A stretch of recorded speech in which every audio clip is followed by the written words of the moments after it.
First of all, what we're going to do is go to a poll just to see what you think, okay?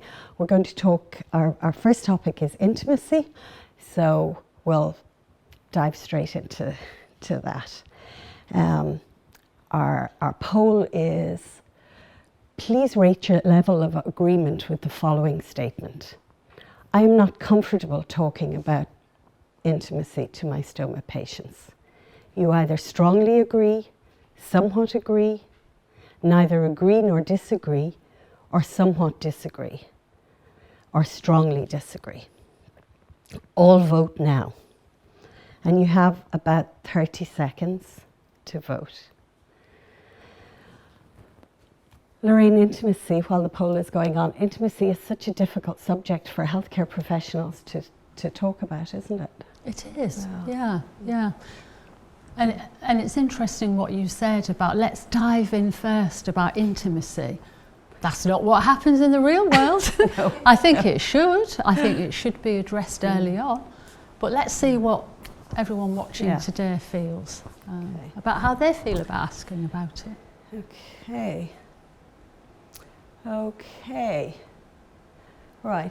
Can you see that? I can't, but you can tell me. Thank you. So 28% of you strongly agree and 32% of you somewhat agree. So that's nearly 60% of people are not comfortable and they're not confident with talking about intimacy to their patients, whereas only 66% actually feel as if they are confident enough to talk intimacy and about intimacy issues to their patients. Yeah.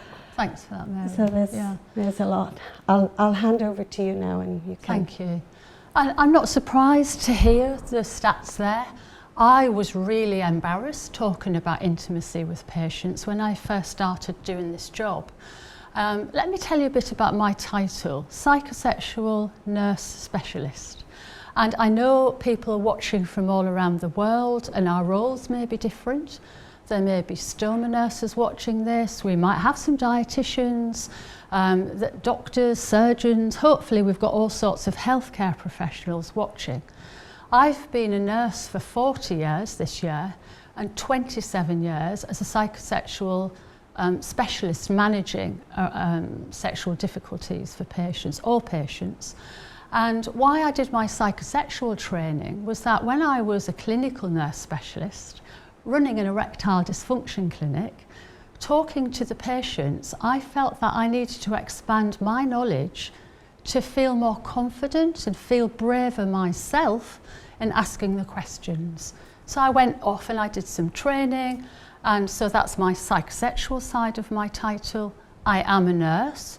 So as a therapist, I'm also in a good position that I can touch patients, I can examine the patient, I can use treatment options with them.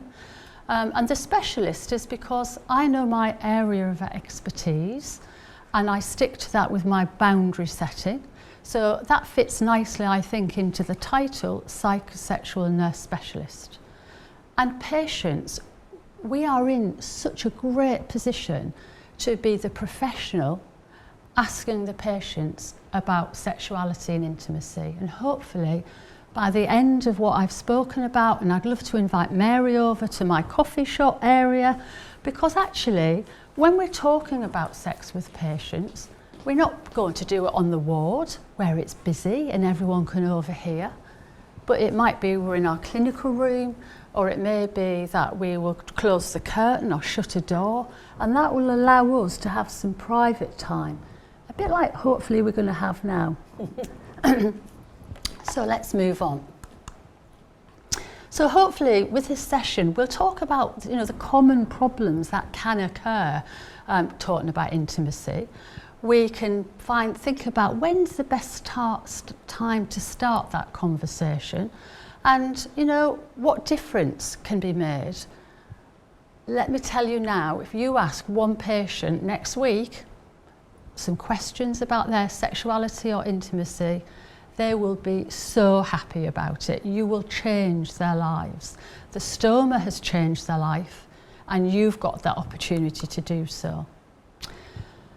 This declaration I saw in '99, and I can remember the room, I can remember reading it and thinking, wow, this is giving me the confidence to say to other healthcare professionals and to the patients that I see, I'm okay to ask these questions because the World Health Organization have got this declaration on sexual health. It's not just me, Lorraine Grover, saying in the multidisciplinary team meeting, what's happening about the patient? Are they in a relationship? Are they sexually active? This is the WHO. So let me read it to you because it's so important. I want to share it with you now. So there exists fundamental rights for us to be able to discuss sexual behaviour.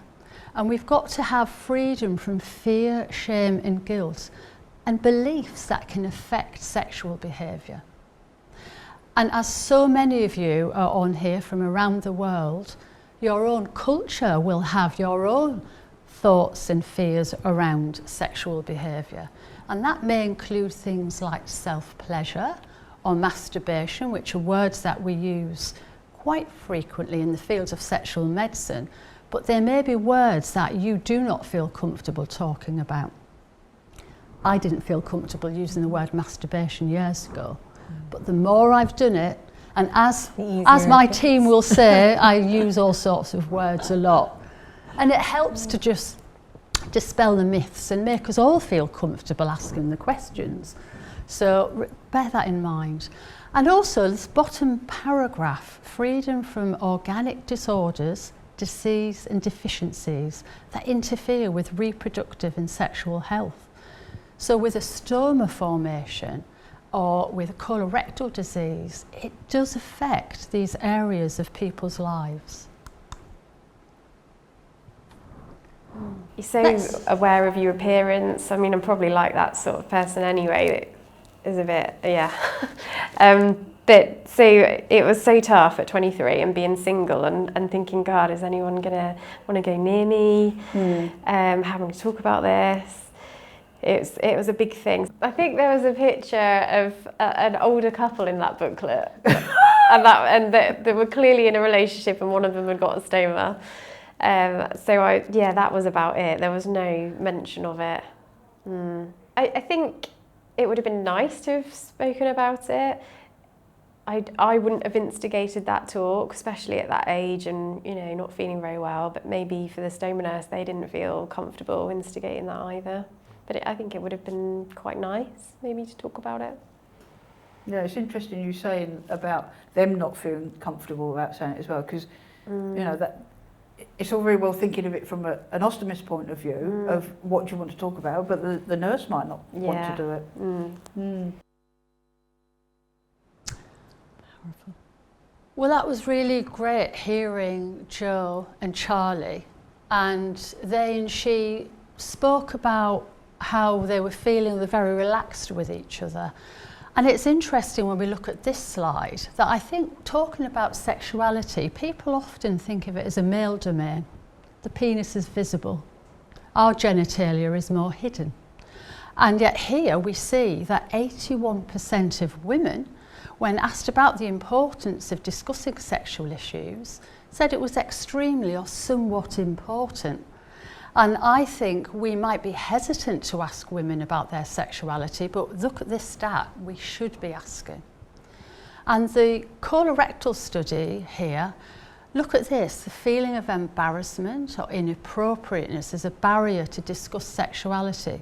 And the people who were being asked in this study were healthcare professionals, partners and patients. So it was a multifactorial area of people that were asking. So again, let's take that strip of plaster off and let's get that conversation going. Because, you know, our senses, we use our senses a lot. In our kitchen, coffee, we've got herbs over there, the smell.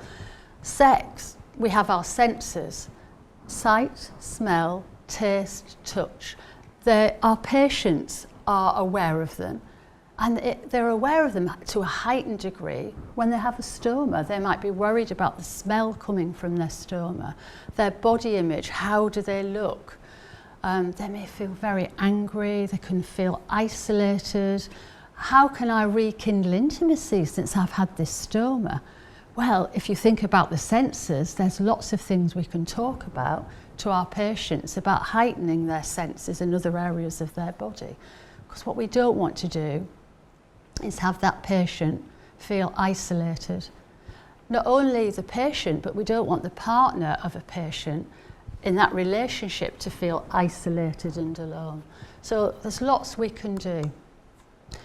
Often people say, oh, I haven't got time to discuss it. You know, I'll talk about the stoma, it's very functional, and exercise and diet, and we can see those things.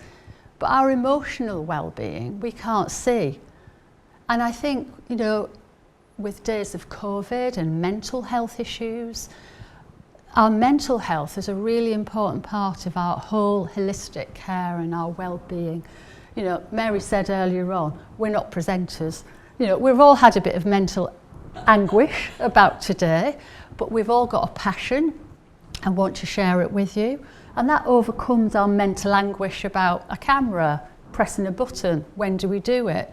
So actually, make the effort to do it. It's a bit difficult, but just make that step. Assumptions, well, you know, sometimes I hear it said, oh, Lorraine doesn't need to see that patient, they're widowed, they're 80. Oh, no, come on. None of us know what is going on in someone's life. Someone might have one partner, someone may have multiple partners. We don't know. So if we don't assume and we talk about sexuality and intimacy with everybody, no one is excluded. But if we think about our environment, you know, we need an appropriate environment, and think about some triggers, and I'll talk about that in a bit more. In your clinical setting, are you lending that environment to talk about intimacy? And you need confidence.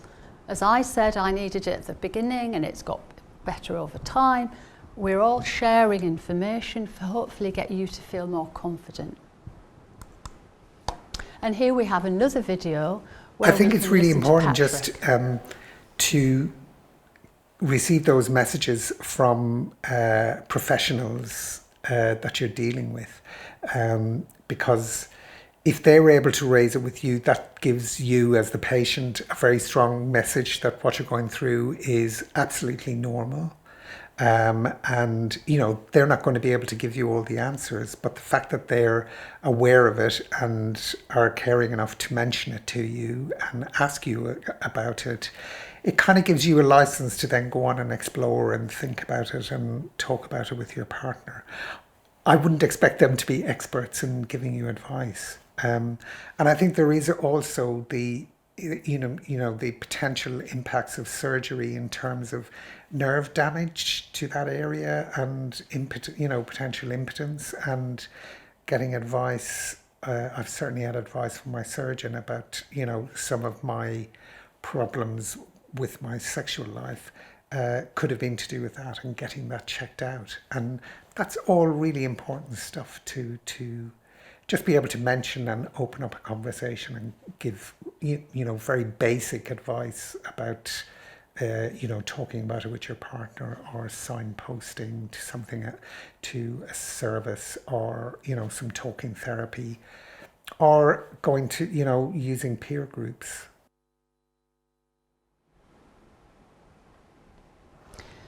Hearing Patrick just then, wow, how powerful was that? We're healthcare professionals, we're accountable for our actions, and we want to care for our patients. So he's giving us permission to do that, which is wonderful. And I think, we don't have to know all the answers, and that happened to me just last week when I was questioned about me using pronouns. And I've just started using pronouns, and someone questioned me using them. And then I thought, have I used it inappropriately? I know, because we've asked our patients doing our video talks how they would like to be referred to. And that's a really good question to ask your patients. How would you like me to call you? What pronoun would you like me to use? Sometimes we have issues about gender fluidity, and that might make us a bit anxious to think, well, I don't know what to ask. How do you describe yourself sexually or your gender? Just ask the patient, they will tell you. And the more you do that, the more comfortable you will become. If you get asked a question you don't know the answer to, I'm sure you know a colleague that can. We can all certainly help, and we've all got emails and you can contact us, and that's what learning's about, isn't it? It's just bringing these little nuggets to help you feel more confident and braver to ask the questions. So, you know, it is okay to initiate. The patients want us to initiate the consultation about it, and it's so good to talk. I loved it when Patrick mentioned about talking therapy, because again, I think people underestimate the power of communication and talking. I would say let's talk early on. When a patient has got a diagnosis and you're in the clinic, to be able to say, you know, we know it can impact on a patient's sexuality. You can ask us at any time, we're here to support you about that. That's not putting the patient on the spot, but it's just raising that awareness to them. Do you do that in your clinic, Mary? Yeah, well, I think it's very important to talk about it in the preoperative, when you're doing preoperative assessment. And I feel that if we can just bring up the subject, open the door, that they won't want to talk about it now, because normally it'll be, you know, I've got a big tumour, sex is the last thing on my mind. But if you just open the door and let them know that that's okay to talk about it at a later date, they'll feel more comfortable with that. Yeah. And it's also easier for you to broach it early on. So I think it should always be broached in the preoperative phase. Yeah. It's much easier for patients. Yeah, and it's interesting you were saying about preparation, so being prepared, yourself as a healthcare professional, the patient feels prepared, there's confidence built up when that happens, and you know you're feeling more capable of that journey that you'll take the patient through. And I love the way Patrick said in his interview, we don't have to be experts. Yeah. You know, all he wanted to do was somebody to open up the conversation and to talk, and the talking therapy. Yeah. It is difficult in hospital. Yeah. It's difficult in a ward with curtains around. You know, you can't have an intimate conversation. Yeah. Sometimes I get people out of bed and I say, come on, we'll go for a walk, and we'll walk down a corridor, something like that. Yeah, that's a great You idea. know, just there are tiny little steps that we can do that we don't realise. A lot of our colleagues are actually doing them. We don't realise we're doing. And it's amazing the power of a sentence. Just you saying that, the patient remembers that. And they might say, when you said to me at the beginning, I could talk to you about my sex life, this has been happening. Or they might not be, patients may not be in a relationship, they may be on their own, and they're frightened of forming a relationship. And if you don't actually start to have that dialogue, they may never want to form a relationship because they don't have the language to know how to share and communicate. They have a stoma with somebody else. Thank you. What's great here is the PLICIT model, and this model, the P is permission giving. So I'm giving you permission, Patrick's giving you permission, and just talk about it. It's okay to have sexual thoughts and fantasies and our behaviour for sex. That's a really normal part of human behaviour. There's nothing wrong in that. I often, with permission, say, tell me a bit, are you in a relationship? And when I ask that question, it gives that patient the opportunity to talk about things in a way that they probably never thought they would go down. So they might say, no, I'm not, or yes, I am, I've been together 20 years. And then it gives me the opportunity to say, and how about sex? Is that part of your relationship now or not? Has it changed over the years? So it's just a nice soft way of them starting to get this rapport with you. And you may know the patients really well in the setting that you work in because you've been seeing them over a period of time. Whereas when someone comes to myself as a sex therapist, I may have to get to know a bit more about them. So again, that permission giving, you've already ahead of the game. You know, you're already doing it like Mary said. You might already be asking some questions, but I've never thought of yourself as doing any sex therapy, but it is. And there'll be some limited information that you can share. So talking about where the stoma is positioned, I heard a lady speak just recently who said her stoma was positioned in a way that she hadn't been discussed about the underwear she wore or how it would feel sexually for her, because nobody mentioned the word sexuality and intimacy. And I just thought, wow, I can't believe anybody would actually position where a stoma will be without having that sort of dialogue, especially around clothing, you know, where you would position clothing. So the limited information, you have got that to a degree to talk about sex, but you're including it in your wealth of knowledge about the disease that you're managing. And you might give specific suggestions, and that's the SS part of this plicit. So it may be about underwear, or thinking about how you can signpost people to safe websites, or lingerie. There's some really sexy underwear out for stoma patients. And then you can put all of these into your toolbox of signposting in a short period of time, if you haven't got a long period of time with the patient, to give them the knowledge, but doing it in little bits. So the specific suggestions can come anywhere along that journey of you seeing the patient. And then the IT of plicit is intensive therapy.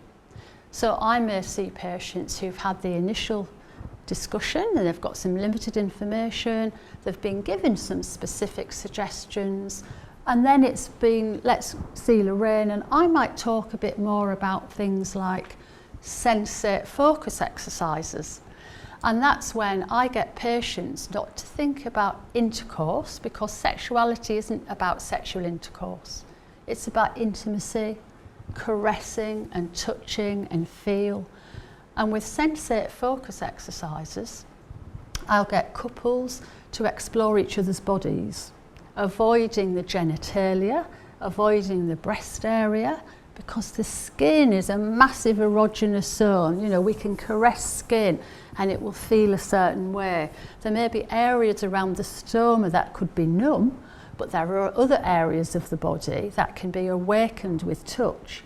And I can ask people to bring in oils or smells. There's a candle on this desk. I've kept it on because smells, you know, we spoke about senses. So the smells of how you shower or the body lotion that you put on might in your head make you feel relaxed. So sometimes it's bringing in these other things that sex therapists may talk about, because I used to think, oh, what do sex therapists do? You know, oh my gosh, it was like something really wacky and different. It's not. But it's a safe, confidential environment. I can set tasks of homework and people can do that at home. And wherever you are in the world watching this, there's probably a college of sexual and relationship therapists or a professional body to some degree, or a sexual health clinic that may have sex therapists as part of it, or genitourinary medicine, and you just hadn't realised. Make a phone call, have a coffee with them, get them into your little network that you can signpost patients to. So here we can see, you know what, we need to be brave. We need to ask the questions. Think about the patient. You know, I often do.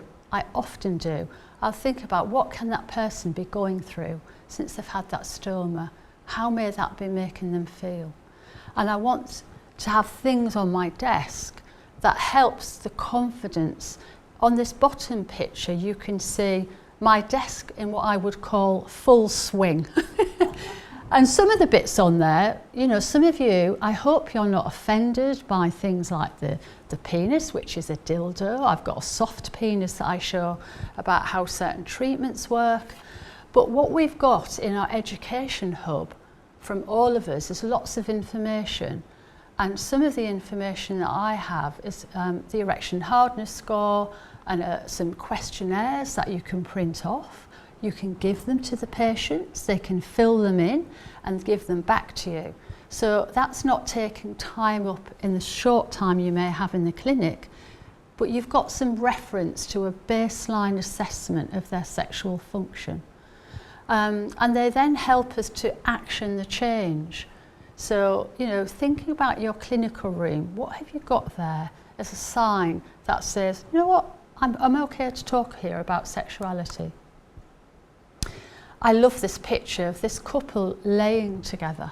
Do you remember when I said it's not just about intercourse, and it's about intimacy and the sensuality and the touch and the warmth of touch, and it can help to reduce anxiety, and it makes us feel good about ourselves, and our body image is really important. Whatever age we are in life, whatever has happened to us in our life, our patients may have a stoma, but they may have lots of other things that have impacted on their sexual well-being. And if we don't address it and it's left untreated, it can cause depression, anxiety, isolation. That breaks my heart when that happens. And so you saying, this is a new chapter in your life, but we can bring about some change here, and listen to the patient. That one patient in front of you will give you a different side of the impact for them than the next patient you talk to. And it's, you know, it's a common thread, the stoma, but people have got real lives, real relationships, and they may want to form them, and you can make that happen. So, you know, I want you to think about what questions could you ask to gain permission. Practice them. Driving the car, going for a walk, washing up. Oh, my head buzzes a lot of the time, you know, even preparing for today, driving here, you know, the excitement, the thrill of thinking, I'm going to start doing this, you know, I'm anxious, but I want to do it. Setting the scene in the environment. If you've got your props, and I've got them here on my coffee table, they'll help you. They'll give you the support and the comfort. You know, I've got a velvet vulva here. I carry it around in my briefcase. I've only got one. Anyone in Madrid, I'd love more, but hey ho. That gives me comfort, because I know that with my velvet vulva, it gives me a language. I have it on the desk, and the patients might say, what's that? I go, oh, isn't it amazing? And it breaks the ice. So that's a really, you know, I've got that. You can have anything. Have lubricants. That could help too. And I'll talk a bit more with Becky in a moment about that. Because what I want you to do is just put your own toolbox together and go forward, start asking the questions. It'll enrich your practice, it will enrich the patient's life and the partner's, and it can be lifelong. It's so exciting. So hopefully there's some tips there for you to take away. Thanks, Lorraine. I just wholeheartedly agree with everything you said. It's so important for patients to understand, and I think what you said about the specific suggestions, patients who have had rectal amputation and patients who have had their whole colon removed and their pelvic floor operated on, the geography of their pelvic floor has changed, and nobody knows you better than your partner. But what happens when people start to initiate intercourse and things, it could hurt because the geography has changed. And I find with just showing people the sort of the before and after slides of what you know, things look like down there, you can explain to them about, you know, you might need more lubrication, you might need to change your position a little bit, and talking to them as a couple too. It is hard, you know, it's hard for all of us to do, but if we kind of try and normalise it, it's so much easier. And it gets better. I found as I got older, it gets better. 100%. It gets easier. Yeah, absolutely. And you know, I did a brilliant, you know, we're always learning, and hopefully that's what you're doing this morning, you know, taking the time out on a Saturday morning. And I did an inclusivity study week recently, and I learnt from it, and I can't remember the sentence, so I've written it down on a piece of paper, I have it on my desk, and I've started to ask the question, do you have a hidden condition you'd like to tell me about? And I think that's just such a simple question, Now I need to remember to say it, so I've written it down, I've got it on a post-it note, and when I do my Zoom consultations, it's by the computer.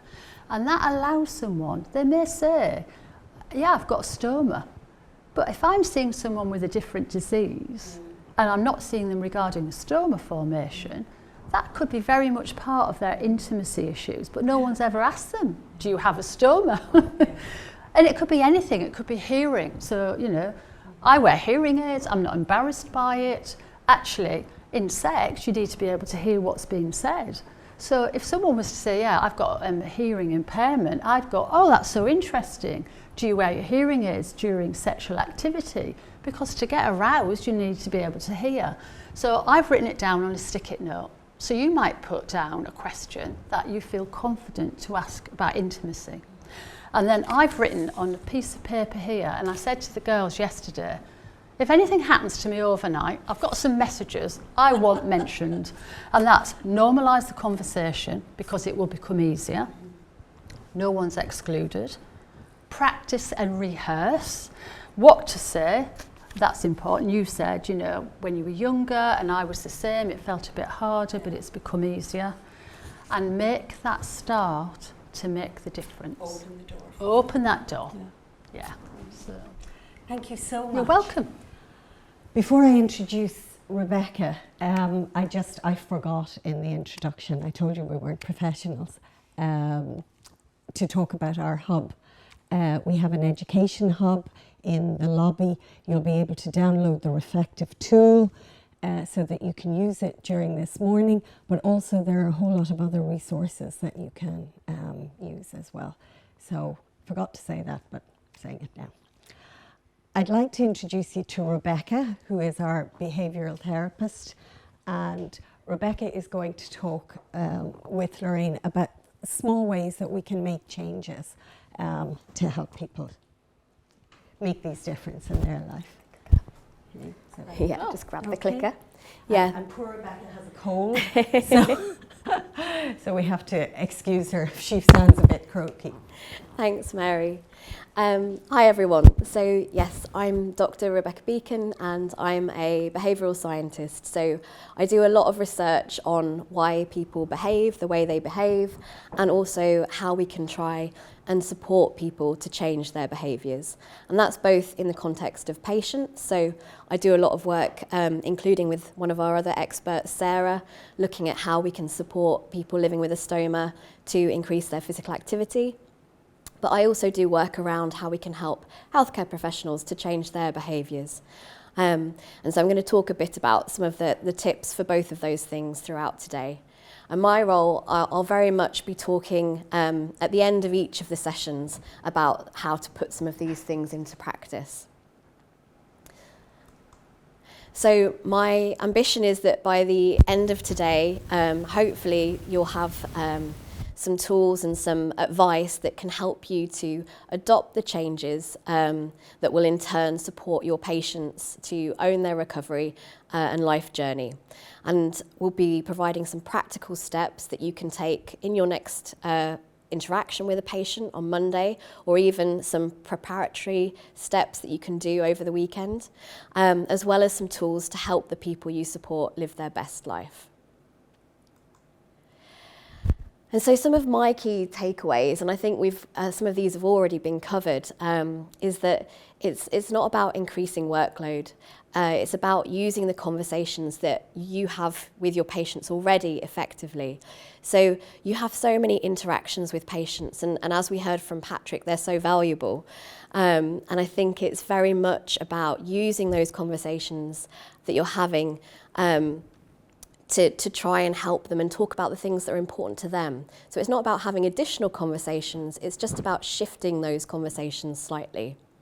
And it's also not about being an expert, as Patrick again highlighted very nicely. Patients don't expect you to be experts in everything, nor do we. We're all learning from each other, and I think that's a big part of today. It's just about how to be competent and feeling like you have the ability to help the person find an expert by signposting appropriately, or to help empowering them to help themselves if you're not aware of anything that you can signpost them to directly. It's also not about having a long conversation every time. So it's about planting the seed for change that could benefit that person, and trying to, just in brief interactions, open the door for some of these conversations. And it may be that in the first time you raise something, I think as Mary said, they might not want to have that conversation at that point, but that's okay. You've opened the door for them to have it when they're ready and when you're ready, and it doesn't have to be a long conversation. And I think that's really key, because I know that time when you see patients, often it isn't very long. It depends what you're doing. Some of you may have the luxury of a little more time, but for some of us, we have very short appointments with patients. So it's really important that these conversations don't have to be extensive. So I want you to think about and reflect about whether you'll act upon Lorraine's advice. And I think something that's quite helpful to think about in terms of whether you will do so are some specific questions which relate to a model in psychology that we use a lot when thinking about why someone behaves in a certain way or doesn't behave in that way. And this is the combi model. So the idea behind this model is that there are 3 core factors that need to be in place for someone to behave a certain way. So firstly, capability.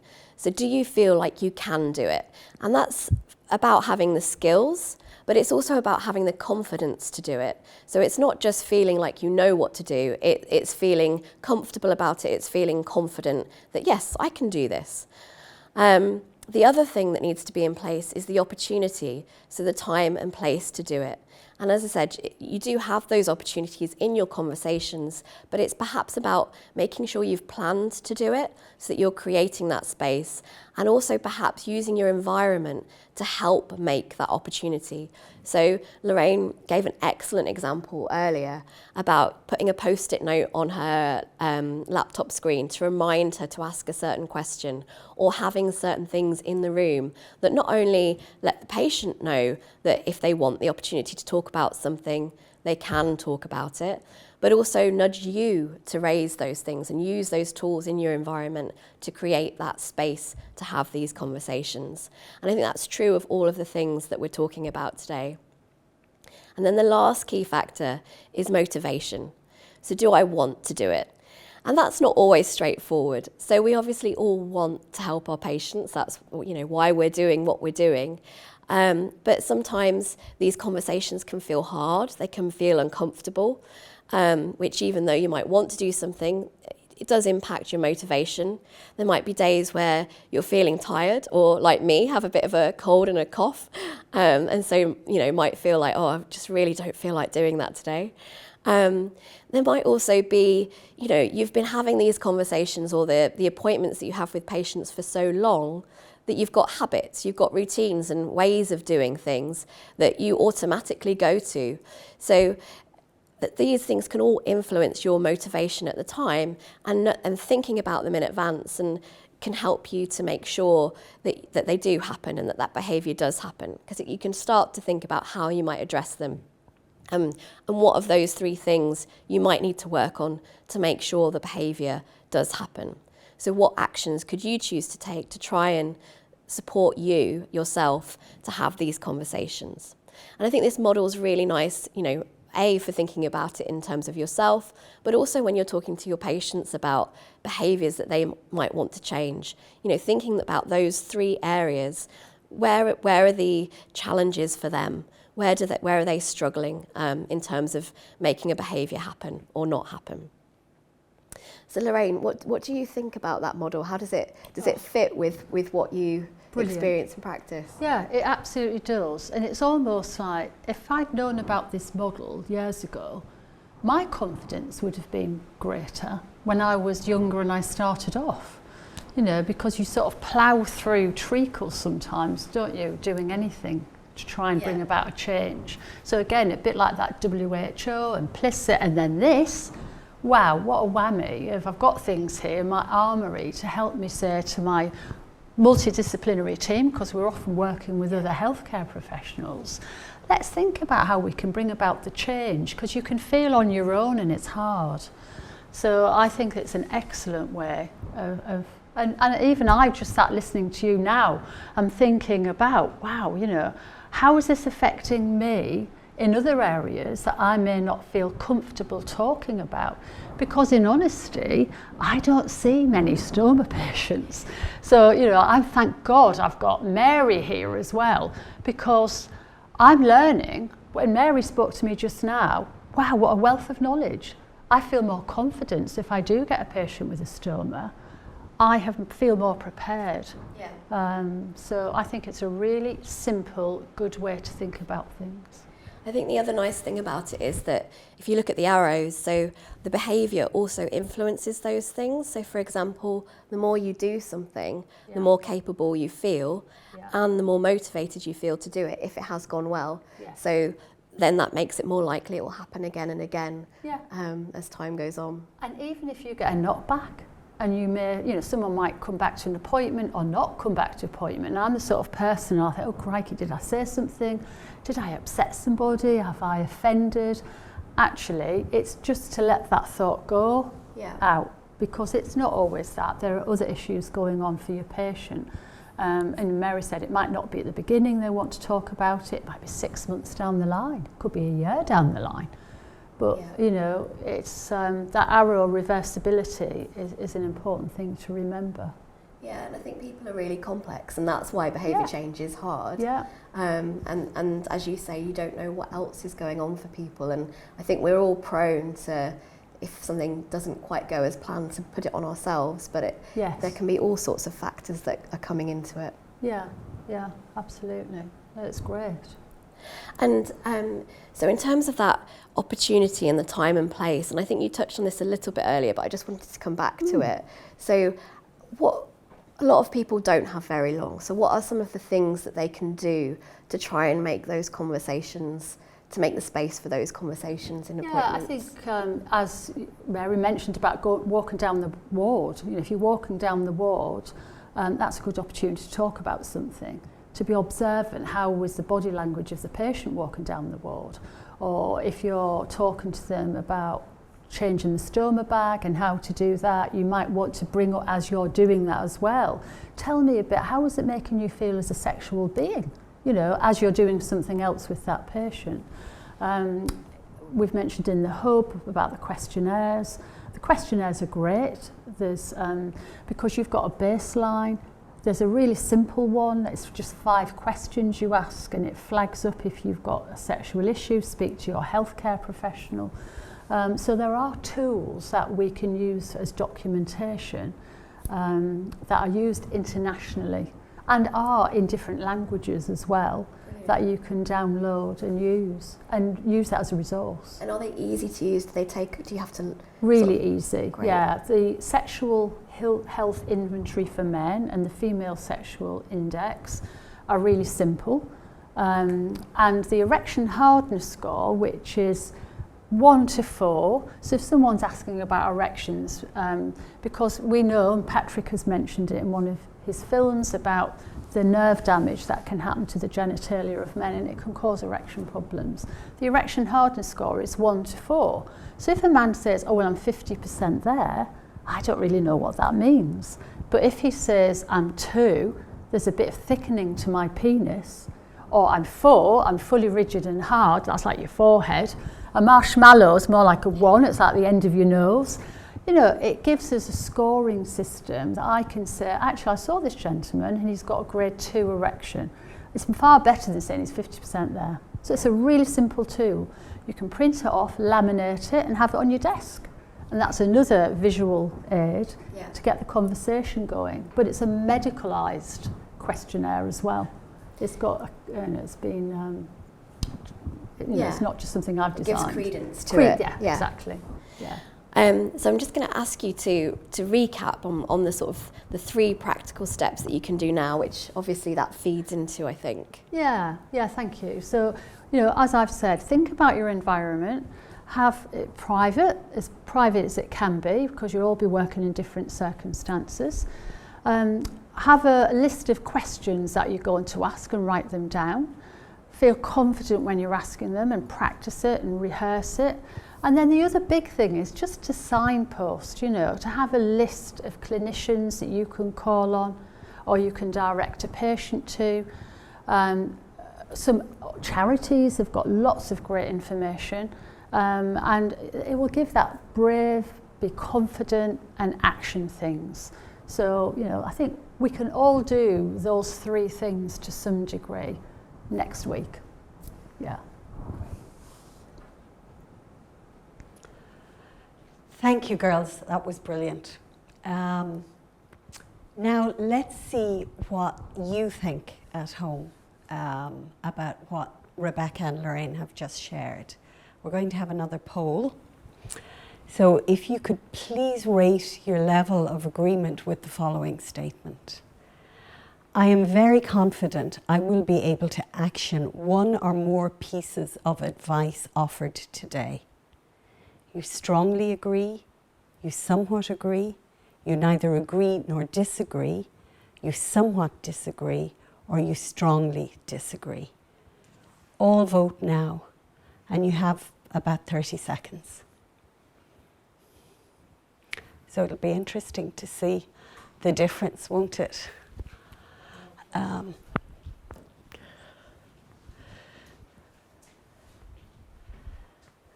I do think, though, even just listening to you, that my confidence has improved a little bit, and you know, I'll be killing them next weekend. So, all talking about sex.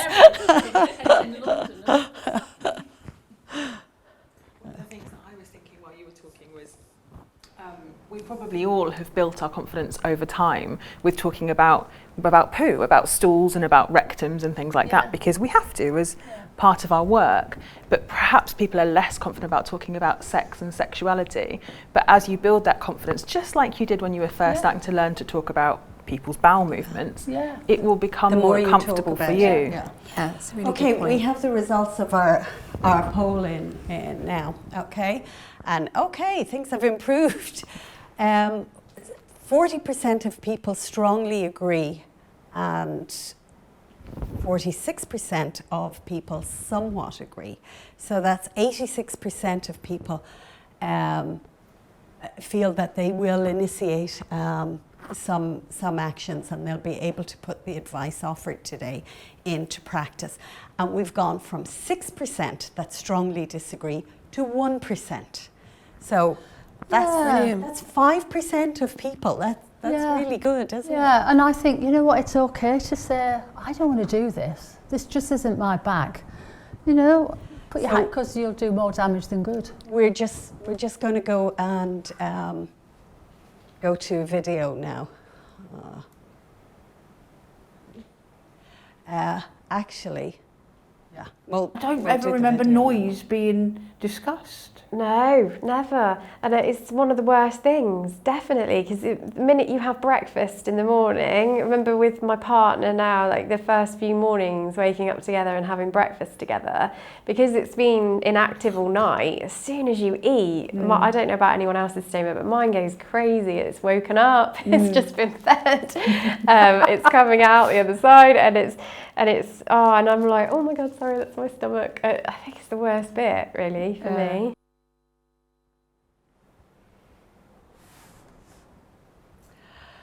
Noise is something that comes up in conversation very, very frequently with people. Lorraine, you know, in intimate moments, noise, everybody has wind. Oh yeah. Noise in sex come hand in hand. Yeah, we're a bit embarrassed by noises in sex, aren't we? And people get all churlish and a bit embarrassed, and it spoils the mood and the moment. Well, I mean, you know, add a bit of lube in, things are very slippery and slidery. I always say the wetter the better. So you're going to have a lot of noise, and, you know, people might have air in the vagina and that makes a sound, or there's all sorts of sounds that happen. And it's just having to relax. You know what? The brain is the biggest sex organ, and we need to be able to relax for sex. And whatever sounds appear, whether it's sexual or it's to do with your stoma, with wind. Some people have told me that rolling up their stoma bag after it's been emptied can help them feel more confident about reducing sound with sexual intimacy. So it's normalising that, it's pretty normal to happen, and you just have to accept that and let that thought go and carry on with doing what you're doing. Yeah, but Sophie, diet has a huge influence in it, doesn't it?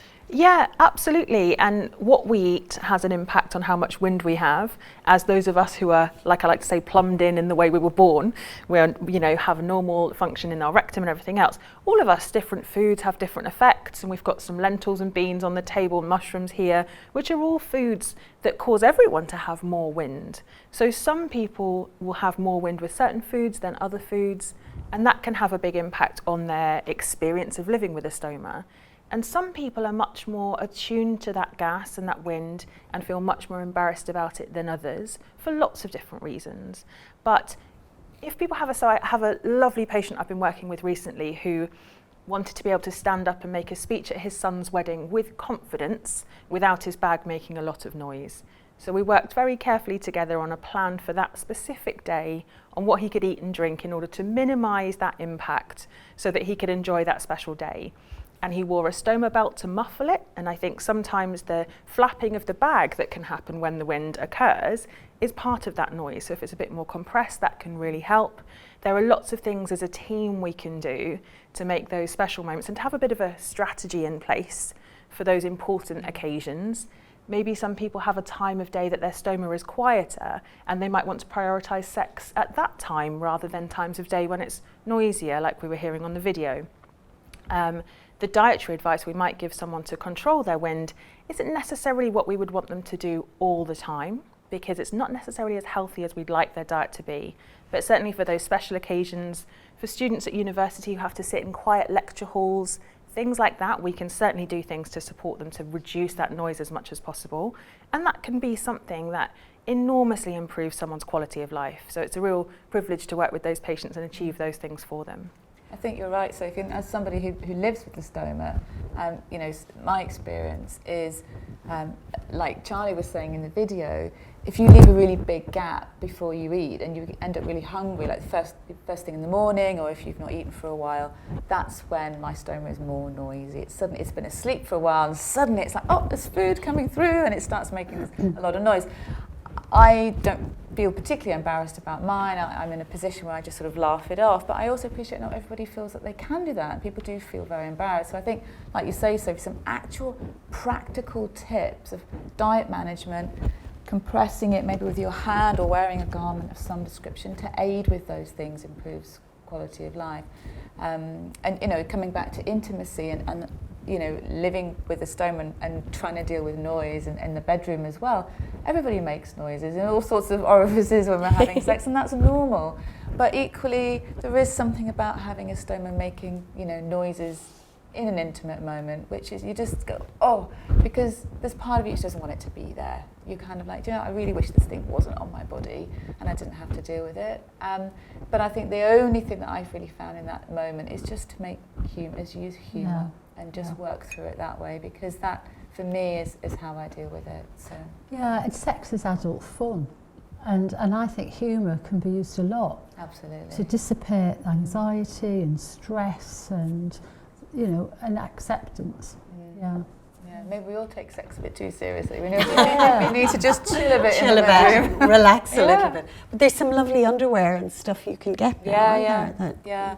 I wear just like a sort of homemade stretchy lace band around my stomach, which kind of just holds the bag in place, covers it up, makes me just feel a bit more sexy. And I think you were saying earlier as well, just what the type of clothes you wear in terms of sensory feel, some silky lingerie or some specific underwear, which is designed for people with stomas. And there are those things on the market, which, I think for some people do make a really big difference. Yeah. So look for tools and look for things that can help you rather than feeling bad about it. And I think encourage your patients to do that for themselves as well.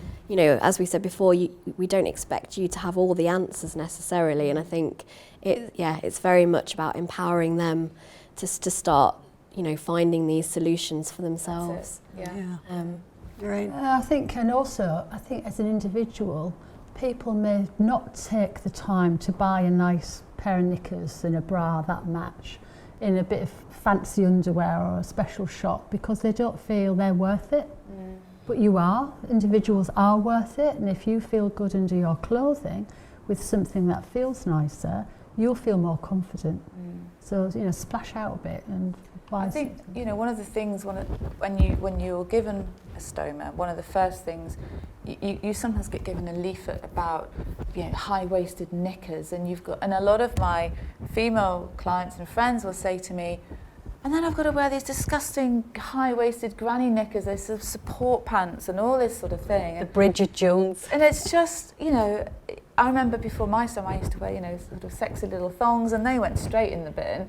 And then suddenly I felt like I had to wear these high-waisted big granny knickers, and maybe they are more comfortable when you've got a bag. So you've got to find that balance between what makes you feel sexy and good and confident under your clothes, but also feel comfortable, and feeling comfortable in your body actually is as important. Absolutely. I'm not wearing sort of a thong made of lace, which is going to make me feel uncomfortable and itchy. I'd rather feel comfortable, but equally I'm not into high-waisted support pants either. Yeah. So it's finding that balance, isn't it? And you've got, as Becca, as you say, patients need to find what's right for them. Yeah. And I don't think we should be necessarily encouraging them to strap themselves up in high-waisted support pants if they don't need to. That makes them feel awful. One of the things I notice with my patients is that those who have accepted their stoma better, perhaps they've had really good pre-op support and they knew it was coming and they were mentally prepared for it. Stoma care nurses have worked their magic and helped them to understand how it's going to be, and they've had some really positive conversations about their stoma. Maybe it's an ulcerative colitis patient who's lived with colitis for a long time and has known it's coming and has been able to sort of mentally prepare for it. Those patients generally adjust better and can laugh off the wind and things like that a little bit better because they are less traumatized, I would say, by their stoma. Whereas lots of patients who've had their stoma very suddenly through accident or emergency or other reasons, or even a cancer that's been very traumatic. All cancer is traumatic to a degree, of course, but where it's been particularly traumatic, when they have anything to do with the stoma, including noises, anything like that, it just brings them back to that trauma. So that's where the work that really needs to be done is not on cutting everything out of their diet or telling them that they need to wear sexy lingerie. We need to work on their psychological health and refer them to health psychology for support with body acceptance and body image and things like that. And particularly with my younger patients who have had a stoma through emergency reasons, that, you know, I really hear them being re-traumatized. I can remember working with a girl recently who didn't want to tell anyone at work about her stoma, but sometimes it was noisy. So she was starving herself all day and had lost a lot of weight so that her stoma was quiet at work and she didn't have to tell anyone. And obviously, you know, we did a lot of work together, but one of the important things was saying, well, why don't you just tell the person who's in the desk next to you, do you like them, do you trust them? If they're the only person who's regularly going to hear, why don't you confide in them? I'm sure they're going, you're a nice person, you would never feel it was awful, and you would give them support. And that was really helpful for her when she did tell people, because she realised how supportive people were going to be. And that meant she could say, well, I'm going to have my lunch now, it might be a bit noisy later, sorry about that. And they would say, oh, don't worry at all, I never hear it, doesn't matter. Normalise it and it makes it easier. It is about empowering people, isn't it? And I always say to people, the stoma is you. It's the bag that's new.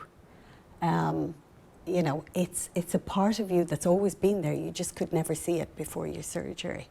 And if we can teach people to love themselves, all of themselves, you know, we'll help them to overcome that thing.